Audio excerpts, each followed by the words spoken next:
ជំរាបសួរបងបងដែលរស់នៅទីក្រុងប៉ោយប៉ែតណាចាឥឡូវនេះគឺខាងប្អូនគឺមកធ្វើការថតសកម្មភាពជាងធ្វើការជួសជុល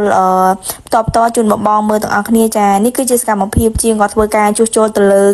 ការផ្លាស់ប្ដូរក្នុងក្រៅក៏ដូចជាថ្មទូរស័ព្ទហើយនិងអេក្រង់កញ្ចក់ខាងមុខហ៎បងចាអញ្ចឹងបងអាចមើលបាននេះគឺជាសកម្មភាពបងថតផ្ទាល់ហ្មងបងគឺថតនៅក្នុងហាង PX យើងហ្មងណាបង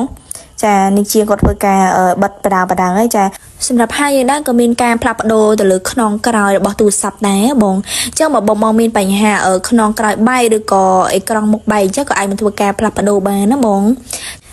នេះជាទូរស័ព្ទរបស់ភ្ញៀវជាងគាត់ធ្វើការជួសជុលហើយគឺគាត់យកមកប្ដូរអេក្រង់ក៏ដូចជាផ្លាស់ប្ដូរថ្មទូរស័ព្ទអញ្ចឹងណាបងអើយសម្រាប់ការជួសជុលដែរយឺតឬលឿនអាស្រ័យទៅលើថ្ងៃខ្លះភ្ញៀវយកទូរស័ព្ទមកជួសជុលច្រើនដូចថ្ងៃហ្នឹងចាក់ស្ដែងអញ្ចឹងយកមកចង់10គ្រឿងបងអាហ្នឹងទូរស័ព្ទចូលច្រើនអញ្ចឹងភ្ញៀវដែរយកទូរស័ព្ទមកជួសជុលរៀង